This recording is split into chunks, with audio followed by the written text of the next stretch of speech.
Welcome to Real Truth Real Quick. My name is Rick Smith. I'm the Director of Digital Ministries here at Watermark Church. And I want to welcome you to one of our Christmas editions of Real Truth Real Quick. I'm here with our senior pastor, Todd Wagner. Yeah, nice get up there, buddy. I get real pumped up about Christmas. I made a Christmas tree out of Legos. I'm glad you stopped at the waist and you didn't go with the leotards. No, just right here, right here. You want to wear one? What, leotards? Well, I got an extra one of these. No, you're fine. So here's the question, Todd. What does God's word say about Christmas and Christmas trees? Yeah. All right, well, let's talk about it. There are some people, Rick, who believe that we should not celebrate Christmas. They believe that what we've done is we're remaking pagan holidays and without knowing it, giving some tribute to unholy things. We dealt with some of this when we talked about Halloween on one of our very early Real Truth Real Quicks. And let me just say, first of all, let's acknowledge that there used to be a Roman holiday where they worshiped the sun god, Saturn, and they basically paid homage to him and wanted him back. They used to ring bells as a way to chase away demons and darkness and goblins, if you will. They used to light candles to, bring back more light and warmth because cold and darkness would set on during that time of year. Let me just say this. I don't think when anybody's ringing bells, okay, outside of a Target or a Walmart, or if we're ringing them in some environment of worship, that people just go, yes, we're doing this to get rid of demons. And when we light candles, we're not doing it to usher back in through some pagan practice, this idea of we need it to come back this way. I think what we're doing is we're celebrating the gift that Jesus was into this world. Now, December 25th is probably not the day he was born on. We have no evidence that that was the day. Some people argue that it couldn't have been that time because in that part of the world, shepherds were not in the fields at night with their sheep because it was too cold.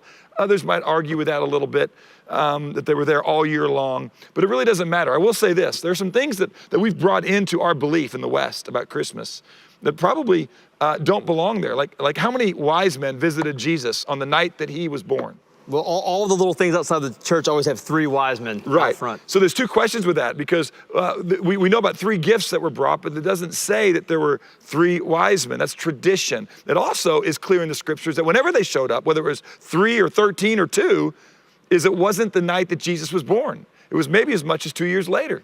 We make a lot about the Christmas star. And probably the Christmas star was not even an astronomical event.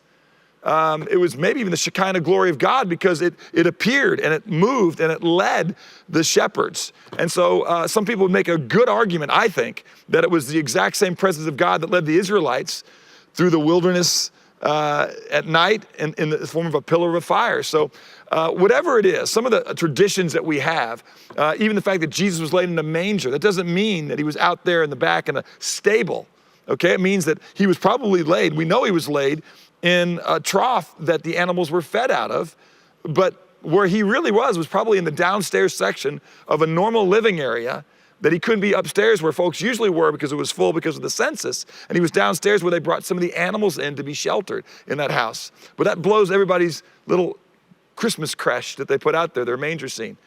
But what about celebrating Christmas? Here's what it says.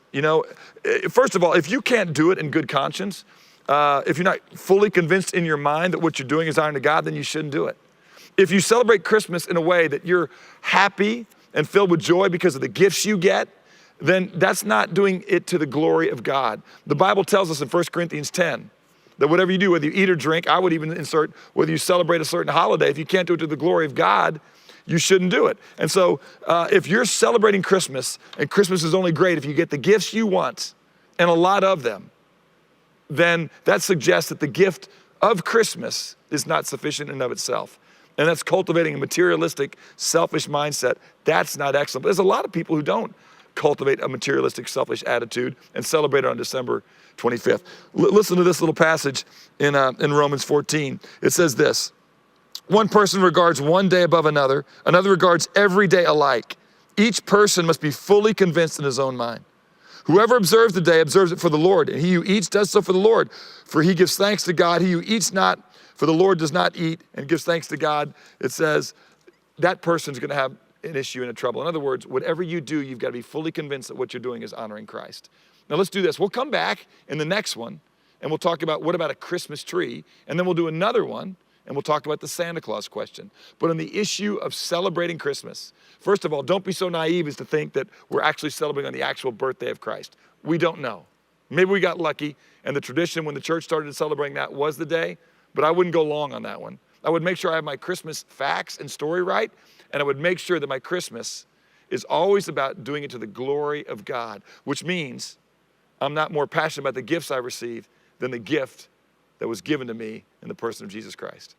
Great stuff. And you know, they say it's better to give than to receive, and I like Christmas gifts. Good. Well, let's talk about that tree in the next one. Next week. Thank you for checking out Real Truth Real Quick, and we'll see you next week.